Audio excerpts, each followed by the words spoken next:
मैं तुझ पर थूकूंगी भी नहीं। शादी तो बहुत दूर की बात है। आज तेरी शादी इसी मंदिर में होगी। ले आओ इस घमंडी लड़की के लिए दूल्हा। नहीं, मैं इस कैदी से शादी नहीं करूंगी। तो ठीक है, आज यहाँ तेरे बाप की बलि चढ़ेगी। छोड़ दो मेरे पापा को, मैं इससे शादी करने को तैयार हूँ। शादी के बाद उस कैदी को ऐसे जेल में भेज दिया गया कि किसी को उसकी कानो कान खबर नहीं मिली। इसी तरह 5 साल गुजर गए। अरब सागर की काली गहराइयों में एक ऐसा तहखाना था जहाँ जिंदा इंसान नहीं, खौफनाक दानव कैद थे। पाताल लोक दुनिया की नजरों से कोसों दूर पानी के नीचे बना ये एक ब्लैक साइट प्रिजन था, जहाँ दुनिया के सबसे खूंखार दरिंदे अपनी आखिरी सांसें गिनते थे। यहाँ दुनिया के 80% सबसे खतरनाक जासूस, खूंखार वॉरलॉर्ड्स, बेरहम कातिल, फाइनेंशियल क्रिमिनल्स और मास्टर हैकर्स बंद थे। लेकिन आज इस मौत के तहखाने में एक भारी सन्नाटा पसरा था। लोहे की सलाखों के पीछे खड़े वो खौफनाक कातिल एकदम चुपचाप 2 कतारों में खड़े थे।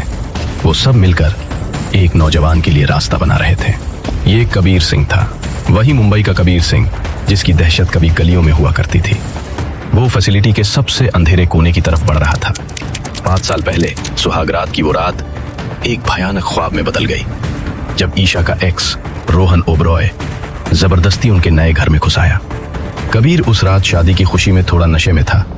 अपनी बीवी के साथ जबरदस्ती होते देख कबीर की आंखों में खून उतर आया और उसके जबड़े सख्ती से भिज गए। उसके हाथ रुके नहीं। उसने रोहन को इतना मारा कि वो अधमरा होकर जमीन पर गिर पड़ा। रोहन सिर्फ सजा देकर शांत नहीं बैठा था। मुंबई के बाहर एक स्टेट जेल ले जाते वक्त रोहन ने कबीर को हमेशा के लिए रास्ते से हटाने के लिए एक नकली कार एक्सीडेंट करवाया था। पर किस्मत ने एक अजीब करवट ली। उसी जगह कुछ मर्सिनरीज किसी और टारगेट पर हमला कर रहे थे। कबीर उस गोलियों की बारिश में बच तो गया, पर गलती से उन मर्सिनरीज के साथ इसी पाताल लोक में पहुंचा दिया गया। 5 साल हो गए, मैं जा रहा हूं। कबीर ने गहरी सांस ली और घुटनों के बल जमीन पर बैठ गया। उसने पूरी इज्जत के साथ अपना माथा 3 बार ठंडे फर्श पर टेका। जब वो रुका तो सलाखों के पीछे से वो मुहर वाली अंगूठी किसी तीर की तरह उड़कर आई और सीधे कबीर की हथेली में आ गिरी। कबीर की सांसें अटक गईं। ये कोई आम अंगूठी नहीं थी। ये उन बूढ़े गुरुजी की पूरी जिंदगी की कमाई थी। सर्वोच्च संघ की सर्वोच्च मुद्रा।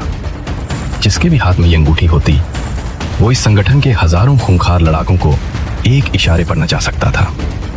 आपने मेरे लिए जो किया। कबीर का गला रुंध गया। उसने अंगूठी को अपनी मुट्ठी में कसकर भींच लिया। मैं अपनी आखिरी सांस तक नहीं भूलूंगा। उसने दोबारा मिलने का ख्याल दिमाग से निकाल दिया। 3 बार और माथा टेका और बिना पीछे मुड़े वहां से चल दिया। जैसे जैसे कबीर बाहर की तरफ बढ़ रहा था, उसके सीने में दबी आग फिर से भड़कने लगी। उसके अंदर से आवाज आई, ईशु, मैं वापस आ रहा हूं। 5 साल का इंतजार कराया तुझे, बस मुझे माफ कर देना। अचानक उसका चेहरा पत्थर की तरह सख्त हो गया। रोहन ओबरॉय। कबीर के मुंह से एक खौफनाक फुसफुसाहट निकली। तूने सोचा था मैं उस नकली एक्सीडेंट में मारा गया? अब तू नहीं बचेगा। जो दर्द तूने मुझे दिया है वो सब चुका के रहूंगा। उड़ती हुई धूल के बीच से कबीर ने बाहर कदम रखा। सामने सड़क के किनारे एक लाल रंग की लग्जरी कार खड़ी थी। कार के पास 2 औरतें खड़ी थीं। कबीर की नजरें सीधा उनमें से एक पर जाकर टिक गईं।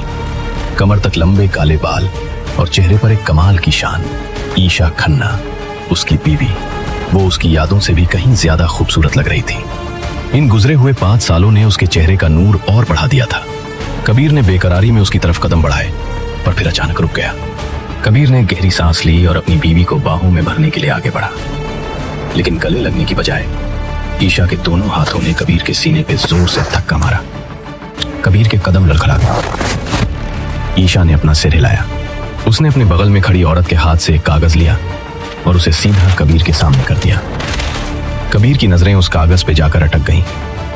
उस पे मोटे अक्षरों में लिखा था, तलाक का समझौता। वो 3 शब्द कबीर के सिर पे हथौड़े की तरह बजे। ईशु, तुम मुझसे तलाक चाहती हो? 5 साल हो गए कबीर। जानते हो मैंने कितना कुछ झेला है, तुम्हारी वजह से कितना खोया है मैंने। मैं उस रात बस पुलिस को बुला सकता था, पर मैंने गुस्से में रोहन ओबरॉय को अधमरा करके हॉस्पिटल पहुंचा दिया। अपनी ही ईशु की जिंदगी तबाह कर दी। मारो मुझे, गालियां दो, जो करना है करो, बस प्लीज एक और मौका दे दो मुझे। मैं सब ठीक कर दूंगा, कसम खाता हूं। उससे रहा नहीं गया। उसने कांपते हाथों से ईशा की तरफ अपना हाथ बढ़ा दिया। ईशा झटके से पीछे हट गई और उसका हाथ ऐसे झटक दिया जैसे किसी जलती हुई चीज को छू लिया हो। 5 साल में तुम्हारी एक चिट्ठी नहीं आई, एक फोन तक नहीं। वो फूट फूट कर रो पड़ी। उसका हर लफ्ज दर्द से भीगा हुआ था, जैसे तुम थे ही नहीं उस फैसिलिटी में। मैंने तुम्हें पागलों की तरह ढूंढा, सबसे पूछा, पर कुछ नहीं मिला। उसकी आवाज बीच में ही टूट गई। उसने अपने चेहरे को हाथों से छुपा लिया और सुबह गई। किसी ने तो मुझे यहां तक बता दिया था कि जेल पहुंचने से पहले ही तुम्हारा कार एक्सीडेंट हो गया और तुम गुजर गए थे। यह सुनते ही कबीर के पैरों तले जमीन खिसक गई। वो बुत बनकर खड़ा रह गया। उसने कुछ कहने के लिए मुंह खोला, पर अल्फाज गले में ही अटक गए। आंसू ईशा के गालों पर तेजी से बह रहे थे।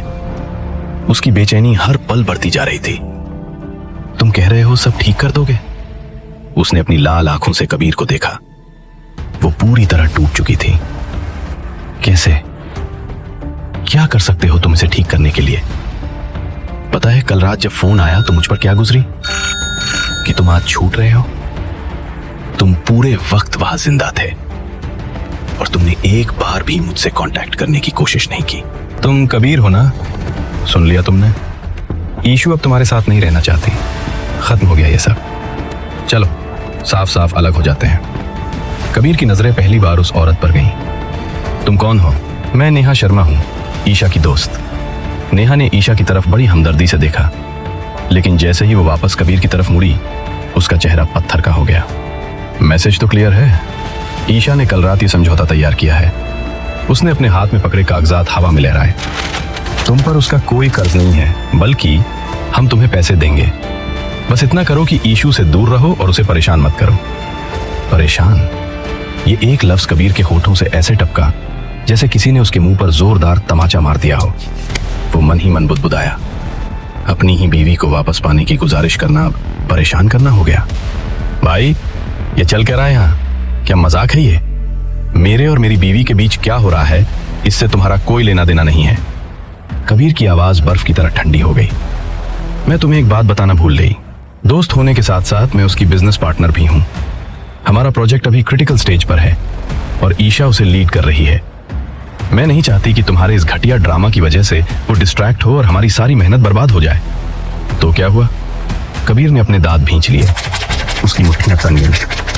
ये हमारी शादी है, तुम बीच में मत आओ। नेहा के होठों पर एक अजीब सी मुस्कान आ गई।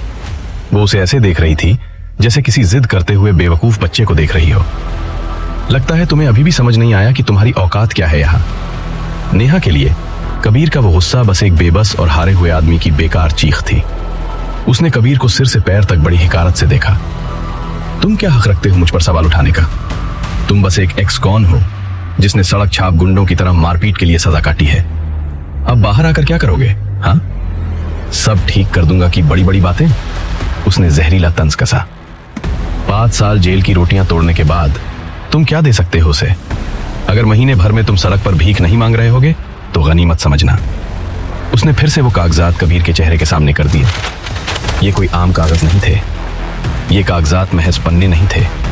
ये कबीर की पहचान, उसके रिश्ते और उसकी बची खुची उम्मीदों का डेथ वारंट थे। एक ऐसा वारंट जो उसे जिंदा रहते हुए भी मार रहा था। इस समझौते में ईशू तुम्हें 40 लाख रुपए दे रही है। इतने में कहीं किसी झुग्गी या छोटी सी जगह का डाउन पेमेंट हो जाएगा। चुपचाप जाकर अपनी नई शुरुआत कर लेना। जहां तक उसकी जिम्मेदारी की बात है, उसने तुम्हारे लिए जरूरत से ज्यादा किया है। नेहा ने एक पल के लिए घूर कर कबीर को देखा। अगर तुम्हारे अंदर थोड़ी भी शराफत बची है तो सोचो उसके लिए यह सब बर्दाश्त करना कैसा रहा होगा। उसने तुम्हारा इंतजार किया है। इतने सेल्फिश मत बनो। कबीर की गर्दन की नसें तन गईं और उसकी सांसें धौंकनी की तरह चलने लगीं। इस औरत के लफ्ज किसी जहरीले सांप की तरह डस रहे थे। उसके अंदर से आवाज आई, ये औरत होती कौन है मुझे मेरी ही बीवी से दूर करने वाली? ईशू मुझे कुछ भी कहे, गालियां दे, मैं सब सह लूंगा, पर ये बीच में बोलने वाली कौन है भाई? मेरा बस चले तो अभी इसका सारा गुरूर मिट्टी में मिला दूं।